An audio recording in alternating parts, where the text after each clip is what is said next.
I never expected to be the one standing alone in the living room, clutching a stack of bills no one else wanted to acknowledge.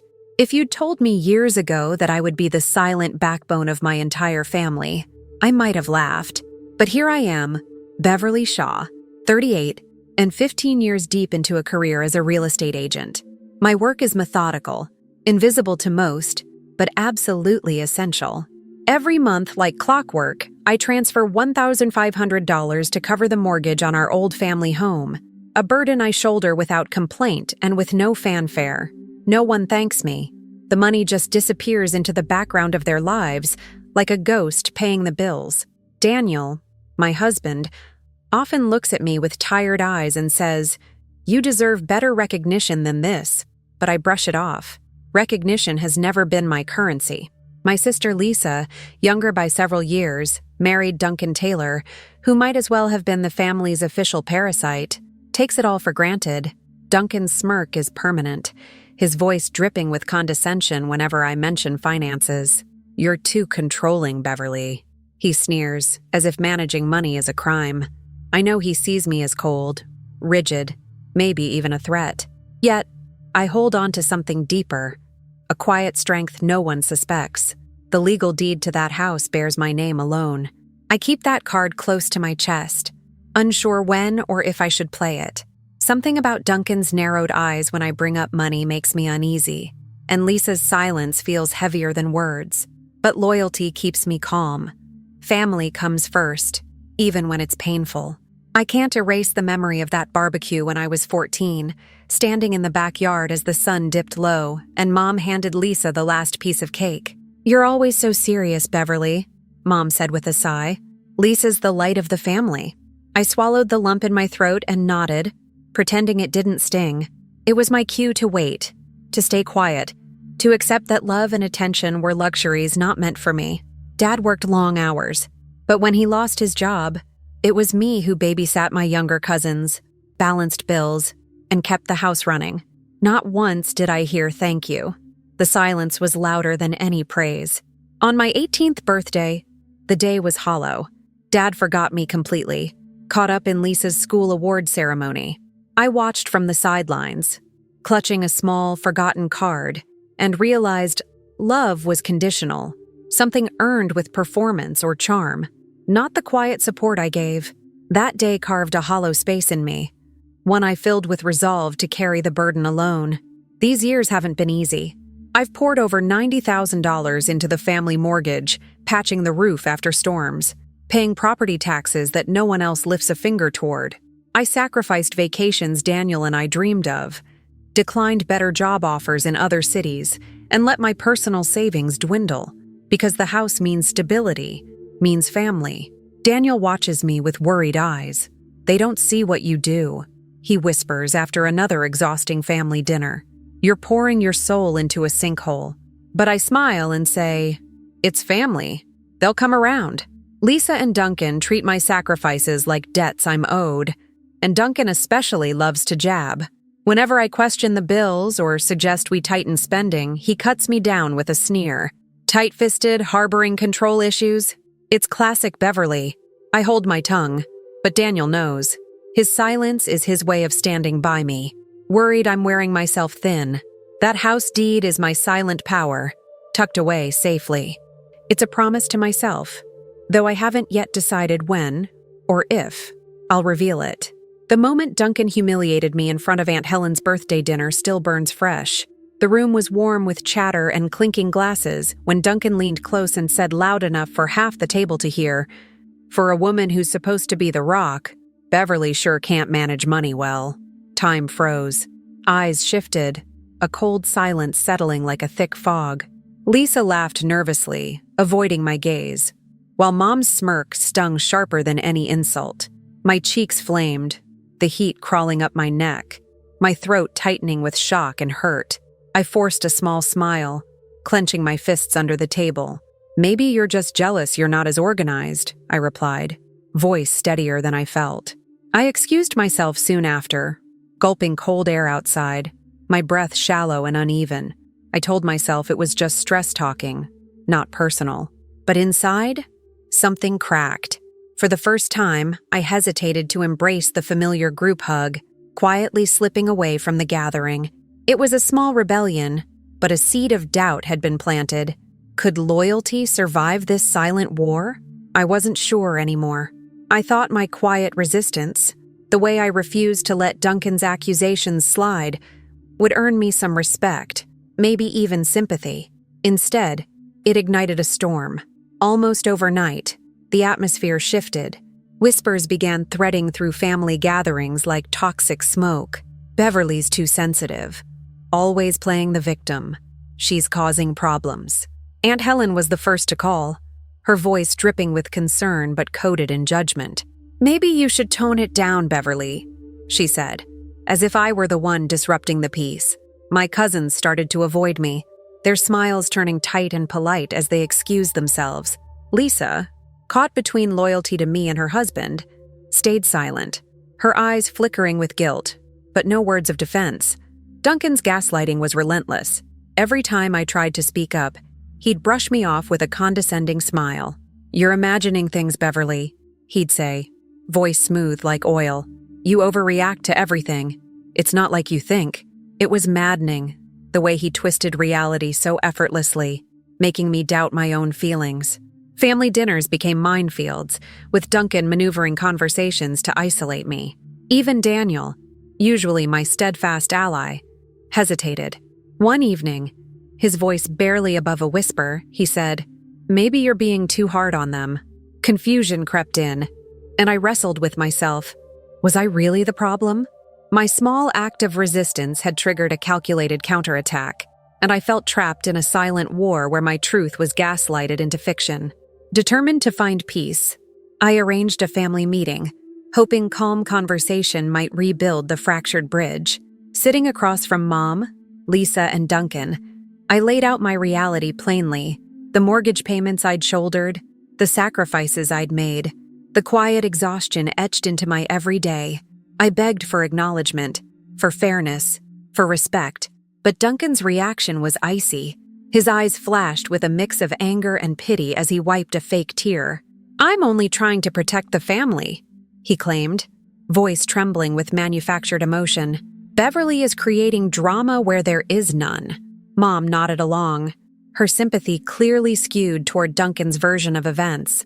Lisa looked away, unable or unwilling to intervene. Even the cousin we appointed as mediator, a voice of reason in the family, sided with Duncan. "Families have conflicts," he said with a dismissive shrug.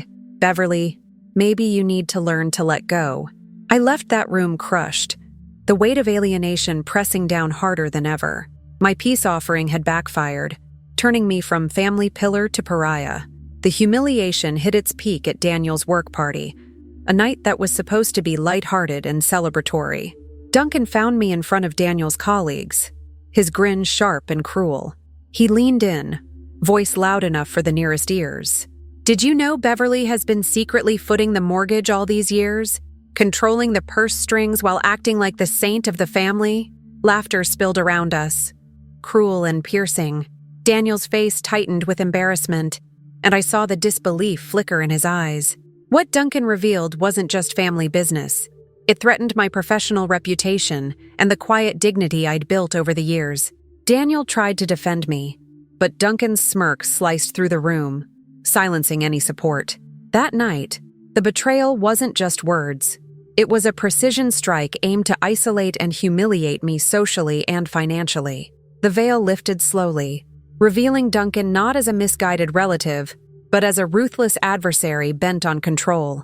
In what felt like a final attempt to heal the rift, I reached out again. I offered to help Lisa and Duncan with their mounting bills, hoping they'd see my gesture as a bridge, not a weapon. I spoke plainly, voice steady but vulnerable. "I need respect and honesty.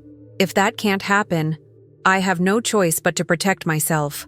Duncan's eyes darted to Lisa, hesitation flickering in her gaze, but his response was cold and sharp. "We don't need your charity, Beverly."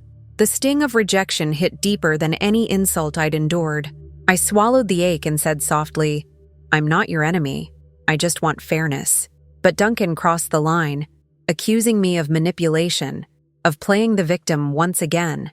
The finality in his tone shattered any last hope I had. I realized then, with a heartbreak that settled in my chest, that I had done all I could. They had no intention of changing. My heart broke. But beneath the pain, something else hardened. My resolve to protect myself, no matter the cost. The rejection was a constant echo bouncing in every family interaction, grinding down the edges of my resolve until I felt like nothing more than a shadow in our gatherings. Duncan wielded my vulnerability like a weapon, whispering behind my back, painting me as greedy and unstable. I saw the looks when I entered the room, a shift in posture, a deliberate avoidance of eye contact. Phones went unanswered. Invitations stopped coming. At Thanksgiving, I sat quietly at the edge of the table while others exchanged knowing glances and hushed tones. Their words weren't meant for me, but I could feel their sting anyway. Only Daniel remained by my side, his silent presence a fragile comfort in the growing storm. Maybe I'm too sensitive, I wondered bitterly as I forced down a tight knot in my chest. Had I misread every moment, every smile, every word? The exhaustion weighed on me like a leaden cloak, and isolation wrapped around my heart with suffocating pressure. I watched the family I'd supported for so long drift away, their warmth replaced by cold indifference. The loneliness was raw, sharper than any insult. I cradled the hopeless question, was I the problem? Was my loyalty mistaken for weakness? Yet beneath the confusion and despair, something quietly stirred, a flicker of readiness, a whispered promise not to remain a doormat any longer. The low point wasn't just defeat, it was the dark before the dawn. I clenched my fists beneath the table, tasting the bitterness of betrayal and tasting, too, the iron edge of determination rising within me. I was fractured, yes, but not broken, not yet. And somewhere deep inside, a new voice whispered that this suffering was the crucible for change. At family gatherings, Duncan's smirk would catch the light, each smile sharpened with condescension. He'd say things just loud enough, like venom dripping from a spoon. You're too controlling, Beverly. Always overreacting. His words dug into my skin, but what hurt worse was the way others nodded, or worse, turned away. Lisa's silence was the heaviest of all, her eyes flickering with something I couldn't name. Was it guilt, fear, or complicity? My mother's smirk, once a faint irritation, now felt like a dagger twisting in my back. The family was against me, or at least that's how it felt. I swallowed hard, my throat tight and dry, and forced a smile that didn't reach my eyes. Daniel squeezed my hand under the table. You're not alone, he whispered, but even his words felt fragile, like a thread barely holding me upright. The nights became the darkest. Alone in our bedroom, I lay awake, replaying conversations, dissecting moments for signs I might have missed. Was I truly too sensitive? Had I imagined the slight glances, the whispered criticisms? The self-doubt clawed at me, threatening to consume the quiet strength I clung to. But as the hours dragged on, that inner whisper grew louder. I could no longer endure this silent war. I deserved better than crumbs of respect and hollow apologies. I was done shouldering others' burdens while being cast aside. The house deed in my drawer suddenly felt less like a secret and more like a lifeline. Somewhere amid the wreckage of family ties, I found a sliver of readiness, a resolve to fight for my dignity, no matter the cost. The breaking point came on a day meant to bind us together, the reading of Dad's will. The room was thick with anticipation, heavy with unspoken expectations. As the lawyer cleared his throat and began, I watched Mom's smirk curl with satisfaction, sensing the triumph she anticipated. Beverly Shaw inherits $1, the lawyer announced, voice echoing in the silence. The words punched the air from my lungs. Shock rippled visibly across the room. Lisa's gaze met mine, eyes flickering with something unreadable. Was it guilt or calculation? The lawyer continued, the remainder of the estate is divided between Lisa and Duncan. The finality of that sentence slammed down, crushing years of hope and sacrifice in a heartbeat. My hands trembled. The room spun, but I refused to be undone. With a trembling breath, I reached into my bag and pulled out the notarized copy of Dad's real will from 2019, the one no one had ever seen. The paper was crisp, but heavy with truth. My voice cracked as I said, "This is the will Dad last signed. It clearly leaves the house and most assets to me." The room froze. Mom's smirk evaporated, replaced by a stunned silence so thick it wrapped around us all. Duncan's face drained of color, his confident mask slipping for a moment. Gasps echoed from the witnesses scattered around the room.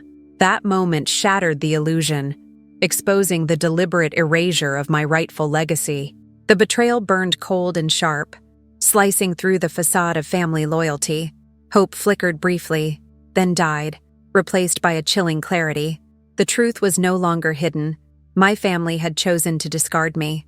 That night, alone in the quiet of our home, the years of sacrifice played back relentlessly, each memory twisting deeper into pain. I felt the weight of every unacknowledged effort, every snide remark, every whispered slight. The hurt burned fiercely, but beneath it a fire kindled, cold, steady anger. It wasn't loud or chaotic, but a smoldering blaze that consumed my confusion and replaced it with clarity. I saw the pattern, the favoritism, the gaslighting, the exploitation. For years, I'd hoped for approval, for recognition, for fairness. Now I understood. I deserved better. I refused to be invisible or silenced any longer. The house deed in my drawer was no longer just a secret comfort. It was my shield and sword, a tangible proof of my worth and rights.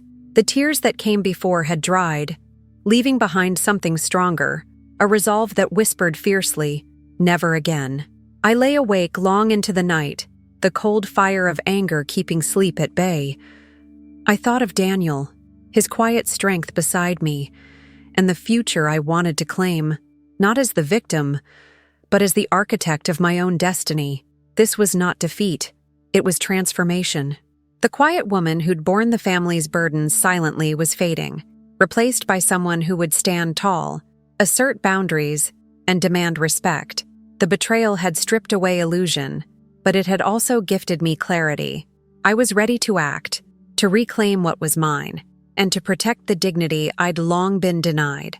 The past could no longer chain me. The next morning, over coffee, I shared the revelation with Daniel.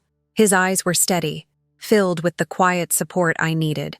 "I'm done being the family's punching bag," I said firmly, the words tasting bracing and real on my tongue. We talked, not in reckless anger, but with a calm, strategic resolve. I explained my plan, to use the real will and legal ownership as a foundation to draw firm boundaries. The first step was clear: cut off financial support and communication with Duncan and those who enabled his control. Daniel nodded thoughtfully. "I'm with you," he said simply, and in that moment, I felt less isolated. We agreed to consult a lawyer, someone who could help us enforce my rights and prepare the necessary documents. It felt like the first step toward reclaiming not just property, but my identity and dignity. I was no longer the silent provider who bore the family's burdens alone. I was becoming the protector of my own legacy. The cold clarity that had settled over me now felt like armor. Calm, resolute, and determined, I embraced this new role. The road ahead would be difficult, but I was ready. For the first time in a long time, I felt the weight of betrayal shift, not as a shackle, but as a catalyst for change. The woman who had been overlooked was waking up, and she was not going back. I started by laying everything bare in my mind, unfiltered, raw. The house was mine on paper, but I'd been the one carrying the weight of every mortgage payment for years. Utilities, repairs, groceries. If Lisa and Duncan were short, I was the one bridging the gap, often without so much as a thank you. I sat down with Daniel, and together we began mapping out every instance of financial dependency. The list grew quickly: phone bills, emergency car repairs, credit card balances, even the landscaping Duncan claimed to manage himself but never paid for. My heart tightened as I realized just how much I'd been subsidizing their lifestyle, a silent bank they drained without hesitation. I reached out to my attorney, a sharp woman with no patience for games. She confirmed what I'd suspected all along. My legal ownership of the house gave me undeniable leverage. "You have every right to demand accountability," she said, her voice steady and reassuring. We discussed how to collect and preserve evidence, Emails, bank transfers, text messages, all the digital breadcrumbs they left in their careless manipulation. I spent hours cataloging every message where Duncan dismissed my concerns with sly jokes, or where Lisa asked me to cover this one time, with a tone that became more frequent and desperate. It stung, but it also felt like building armor. I realized they needed me more than I needed them, and that thought was liberating in its clarity. The emotional dependence was just as stark. Lisa's silences, the way she glanced at me when Duncan criticized me, the subtle but constant ways they sought my approval even as they rejected me. It was all a fragile facade propped up by my support. The truth settled inside me like cold iron. Without my help, their world would start to crumble. This wasn't just about money or fairness anymore. It was a reckoning with the imbalance that had poisoned our family. For the first time, I felt power. Not the fiery blink and you're burned kind, but the slow, steady force of someone who has seen the truth and refuses to be crushed by it. I spent the night organizing my evidence, labeling each file, each note, each transfer. Everyone was a piece of the puzzle they thought they could hide. The realization settled deep in my bones. This was no longer a silent sacrifice. This was preparation for a fight, not a reckless one, but a calculated, measured reclaiming of my dignity. They need me more than I need them, I whispered into the quiet house, feeling the weight of years beginning to shift. The balance of power was tipping, and I was ready to make them see it. For the first time, I was the keeper of a truth they hadn't accounted for, and that truth was my strength. Behind the serene surface of daily life, I transformed my world into a fortress. I changed passwords on every shared account, locked down financial portals, and authorized my attorney to send notices confirming my control over the mortgage and property. Each click felt like a small victory, a reclaiming of control that had long been eroded by Duncan's manipulations. I made sure no one could access funds without my explicit consent, cutting off the invisible lifelines they'd so freely relied on. The weight of secrecy pressed down heavily, but I kept my face calm, my voice steady, like a woman walking a tightrope with perfect balance. Family dinners continued as if nothing had changed. Duncan's usual smirks and sly remarks were met with my polite nods and gentle smiles. Not a word hinted at the storm brewing beneath my calm exterior. I rehearsed conversations silently, preparing responses that would convey strength without bitterness. I wanted to be the calm eye of the hurricane, the steady presence that unsettled their assumptions. Daniel and I were in complete alignment, our whispered plans shared in the quiet moments between breakfast and bedtime. The house, once a place weighed down by resentment and exhaustion, now felt like a stronghold, each locked door and secured account a barrier against further exploitation. The tension was a thick, invisible current that hummed beneath every interaction. I could feel it coil in my stomach during those dinners, a subtle tightening when Duncan tried to needle me, and the swift internal decision not to engage. My hands sometimes trembled with the effort of restraint, but I forced myself to breathe evenly. This was the calm before the storm, before the silent treatment, before the first legal steps, before the balance of power shifted in ways they hadn't imagined. My quiet smile was a shield, a promise to myself that I would not be broken by their games. The moment was fragile, charged with anticipation, and I was ready to hold it steady for as long as it took. One evening, as I was sorting through old family albums, the kind that capture smiles frozen in time, Jamie, my nephew, approached me hesitantly, clutching a sealed envelope. His eyes flickered with that uncertain mix of fear and hope I'd seen in Lisa's gaze. "Aunt Beverly," he whispered, "Mom wanted me to give you this if things got bad." The weight of that admission hit me harder than I expected. I took the envelope with trembling hands and slipped into another room to open it. Inside were emails between Duncan and Lisa, their digital fingerprints revealing a hidden world of deceit, plans to divert family funds, secret payments to cover Duncan's mounting debts, and a growing sense of Lisa's guilt inked in a handwritten confession. Her letter was raw, shaky, but sincere. "I'm sorry, Beverly," it read. "I've been trapped too long. I want to help you now." The words echoed in my chest, each one a blow and a bomb all at once. Lisa, my sister, had become an unexpected ally, a crack in the carefully constructed fortress Duncan had built around their financial manipulation. This discovery was a catalyst. It transformed my resolve from personal defense to a fight for truth and justice. It wasn't just about me anymore. It was about exposing the rot hidden beneath years of smiles and silence, about demanding the fairness that had been stolen from me and the family I still loved. The air in the room felt charged, electric with the weight of the revelation.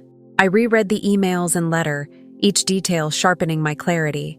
This was my moment, the moment when the hidden truth surfaced, shifting everything. My fight was no longer just about standing up to Duncan's cruelty. It was about cutting through the lies that had enabled it. With this evidence, I wasn't just reclaiming my rights. I was reclaiming my family's integrity, even if that meant tearing apart the facade they'd all tried to maintain. The burden felt lighter somehow, replaced by a fierce determination that pulsed in my veins like a drumbeat calling me forward. The first moves were deliberate, quiet, and precise. I stopped every financial transfer to Lisa and Duncan without a word to them. No warnings, no explanations. I informed my bank and legal team of the changes, ensuring all notifications were documented and official. The absence of funds was the first crack in their delicate veneer. I watched as bills went unpaid, as Duncan's usual confidence wavered in subtle but telling ways. His calls and messages, once relentless, went unanswered, and I blocked him quietly, refusing to engage in his manipulative games.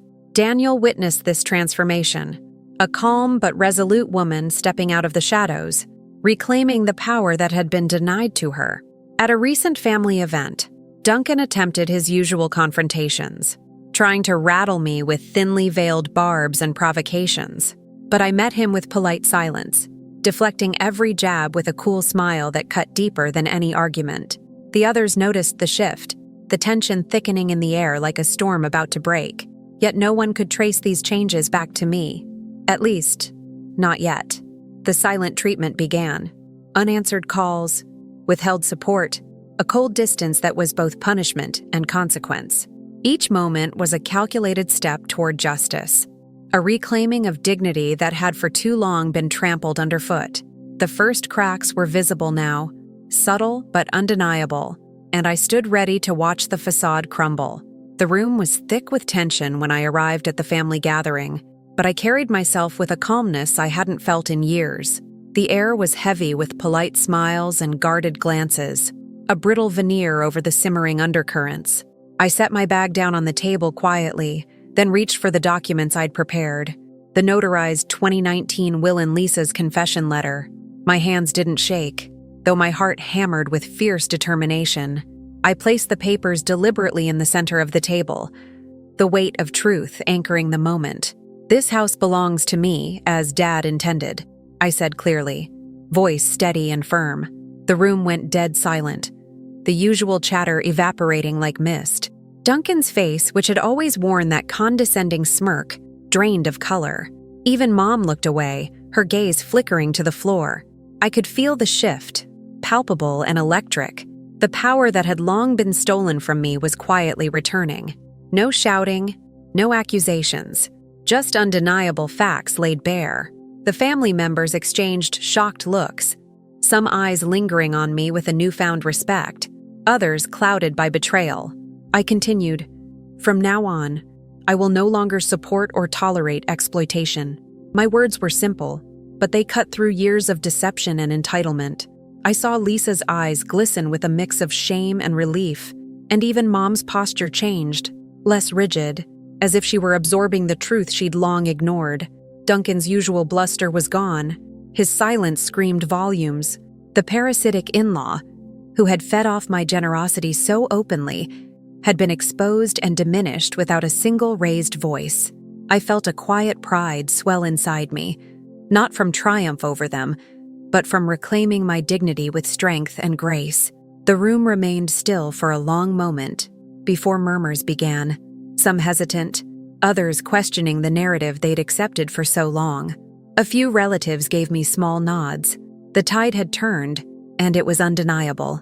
I met their eyes steadily, aware that this was the moment that would change everything.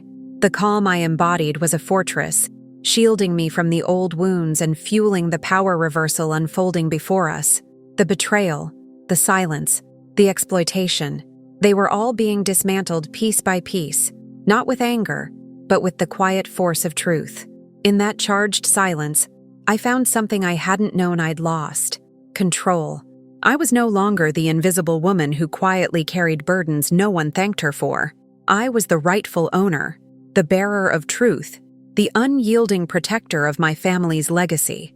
The room bore witness to it all: the fall of the facade and the rise of a new reality, one where respect was demanded, not begged for.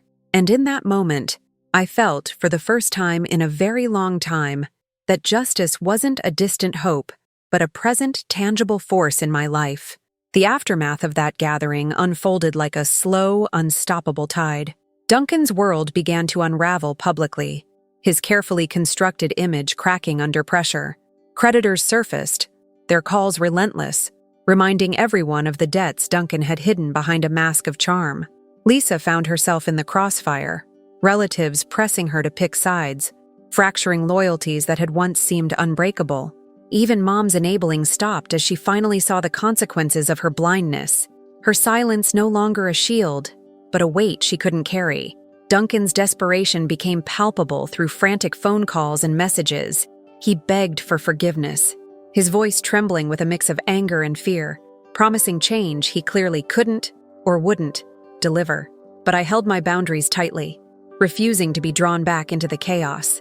When family members attempted to love-bomb me with half-hearted apologies and tentative peace offerings, I responded with polite, unwavering firmness. The walls I'd built were not just legal barriers, but emotional ones. I was done being the safety net for their recklessness. Whispers began to ripple through the family. Old wounds reopened, stories retold, truths reconsidered.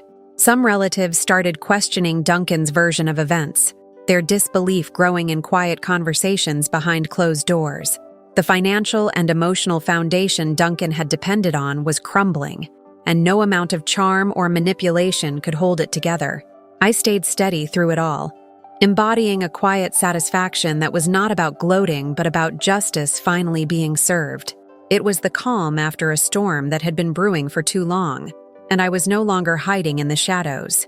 The atmosphere around Duncan changed drastically. In a final desperate attempt, he ramped up his manipulations, threatening legal action, painting himself as a victim on social media, and turning to emotional blackmail aimed at Lisa and Mom. His flying monkeys appeared, relatives who tried to pressure me to relent or save the family from ruin. But I was ready. My lawyer intercepted the legal threats without me lifting a finger, and I shut down every attempt at manipulation with unshakable resolve. I wouldn't let the toxic dynamics rewrite the story now. A few family members, perhaps seeing the truth more clearly at last, approached me with sincere apologies. Their words weren't bargaining chips for forgiveness, but acknowledgments of past wrongs. I accepted their gestures quietly, recognizing the courage it took to admit fault, but I didn't let their apologies weaken my stance. I was firm in my boundaries, clear about what I would tolerate. Duncan's isolation deepened with every failed scheme. The confident, condescending man I'd known was reduced to a shadow, powerless and alone. His empire of manipulation had crumbled, defeated not by anger or violence, but by my strategic silence and unwavering strength. 6 months later, I find myself living peacefully in the house that is rightfully mine. The battles have shaped me, but they no longer define me. Daniel and I have grown even closer through the trials we face together, our bond steady and unbreakable. I have established clear boundaries. No more unpaid debts, no more toxic interactions. The house breathes calm now, a sanctuary rather than a battleground. Communication with Lisa is cautious but honest. We both tread carefully over old scars, but are committed to rebuilding trust where it can still grow. Mom remains distant, respectful now, but the enabling silence is gone. Duncan's role in the family has diminished permanently. He faces the real consequences of his actions, financial ruin, and social isolation that no amount of charm can fix. I don't miss the chaos or the hollow approval that once felt like the only currency of family. Instead, I have autonomy and peace, an ownership that goes beyond property and legal papers. This journey has taught me that respect must be earned and protected. And sometimes, silence paired with unyielding resolve speaks louder than any words. The future is mine to shape, not out of bitterness, but from a quiet place of strength and hope. The woman who once faded into the background has found her voice, and it is steady, clear, and unbreakable.